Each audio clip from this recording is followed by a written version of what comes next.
What is good, gamers? Welcome back to another Fizzy MTG video and another episode of Cracked. Yeah, more Dominaria Remastered. You love it, I know you do, even though I don't actually know if you do because I haven't uploaded any of these at the time of this recording. And I know that this series, Cracked, has done well in the past, even though, I do understand a lot of people were like, bruh, when I did something different, they're like, I'm glad you're not just opening one pack every video now again. And I was like, bruh, I get it.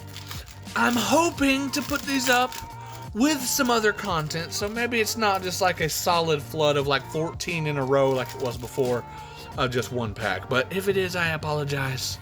It's what I have right now. Let me know in the comments below if you got content you want me to make. I'll try to make it, man. Goblin Matron, 2 and a red for a goblin. When it enters the battlefield, search your library for a goblin card, reveal that card, put it in your hand, then shuffle. This is a goblin tutor, and it's a solid one. Honestly, we've got Fa'adia Seer. I don't know how you say that. 1 and a green for a human shaman. You can tap, draw a card, and reveal it. If it isn't a land, discard it. Frig, that sounds like it could be good and it could also suck, but if you're in a discard deck, that's insane. Mind Stone, not bad. 2 generic mana for an artifact. You can tap, add colorless. You can pay 1 and tap, sacrifice Mind Stone to draw a card. So it's got some good words on there. We got Renewed Faith for 2 and a white. It's an instant. You gain 6 life. You can also cycle it for 1 and a white, and when you cycle it, you gain 2 life. You can gain 2 life. You could choose not to. It does say you may, so it is a may ability. Cloud of Fairies, 1 and a blue for a fairy. Flying, when Cloud of Fairies enters the battlefield, untap up to 2 lands. Okay, that sounds sick. It basically is free, and you can cycle it for 2. Huh, that's actually really good. It's basically free, dog. I love me some free stuff, you know what I'm saying? That's awesome. We've got Shalopterus, is that how you say that? Shalopterus, man. Lemur, apparently. That's interesting. Or Lemur, I don't know. 4 and a black for a spirit. You can pay 0 and it gets -1. -0 and gains flying until the end of turn. So you make it a 3/3 with flying for nothing. But you could pay that over and over and make it a 0/3 with flying too if you wanted to. I don't know exactly why you would do that, but I bet there's some shenanigans out there for that. I'm not gonna lie. We've got a Vigilant Sentry. 1 white for a human nomad with threshold. As long as there are 7 or more cards in your graveyard, Vigilant Sentry gets +1/+1 and has tap. Target attacking blocking creature gets +3/+3 until end of turn. I did not see that coming. I thought it was going to have vigilance, but instead it's a pump effect. That's kind of cool. That's how they get you. We've got Spark Spray for a single red mana. It's an instant and deals 1 damage to any target, and you can cycle it for a red. That's just value, my guy, okay? Speaking of value, we've got Wild Growth for a single green mana. It says enchant land. Whenever enchanted land is tapped for mana, its controller adds an additional green mana. You gotta love that. Gotta love that. We've got Gempala Incinerator. 2 and a red for a goblin with cycling, 1 and a red. When you cycle Gempala Incinerator, you may have it deal X damage to target creature where X is the number of goblins on the battlefield. Okay. That's spicy. That's spicy. We've got ourselves a Quicksilver Dagger. For 1, a blue and a red. It's an enchantment or an enchant creature.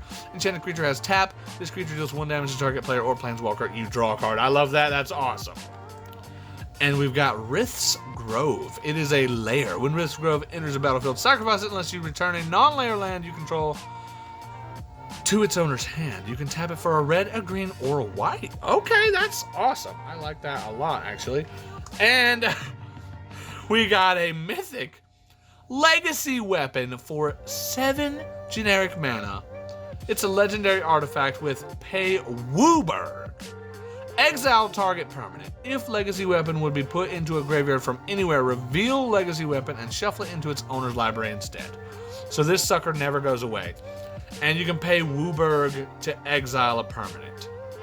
So basically, you get this on the field, and if you're like in a green deck, or like if you're in a deck that makes mana of every color and you can just get 500 of every color mana, you can just exile everything your opponents control. And that's insane. That's kind of insane. I'm not gonna lie, that is pretty insane. We got ourselves a dragon whelp. Oh, 2 red for a dragon with flying. You can pay a single red mana for dragon whelp gets +1/+0 until end of turn. If this ability has been activated 4 or more times this turn, sacrifice dragon whelp at the beginning of your next end step. So they had to like nerf it a little, because otherwise you would. You know you would. And you got a beautiful swamp and a goblin token. Holy cow. Well, this is giving me some things to think about. I'll be honest with you. As awesome as Legacy Weapon is, it is not my pack one, pick one, or my build around. I'm gonna be honest with you guys. The build arounds are fun challenges to me now. I really want to know what kind of shenanigans you guys can think of to do with this card. For the build around, pick 3 cards. One of them has to be this card. Build a combo out of this card in the comments below. Let me know. Can you do it? Can you come up with some crazy shenanigans to make use of its 0 cost effect that gets it -1, -0, and it gaining flying until end of turn? Because you could pay that infinitely, right? So you could make this guy, I mean, you can't go below minus or below 0 attack, right? So like, you could do it 1,000 times if you want to, right? And it's like, you know, technically it'd be like nearly a -1,003 creature. But, I mean, it would still technically be also a 0/3, right? And there's probably some fun shenanigans you can do with it. I can actually think of some shenanigans that might be possible. I don't know. Let me know. But, actually, guys, my pack one, pick one might surprise you. Is this Cloud of Fairies. It costs 2. It untaps 2 lands when it comes in. It's free. I told you guys I love me some free stuff. This is a 1/1 flyer for free, and you can cycle it if you don't want it. I mean, it's like it just wins, man. This card just wins. But that's my pack one, pick one, my build around, my fun challenge to you guys. Let me know in the comments below what you guys think. Hopefully you guys enjoyed this video. If you did, leave a like, comment, consider subscribing. Don't forget to ring that bell if you do subscribe. I will see you guys in the next one. Hope you guys have a fantastic day. Later.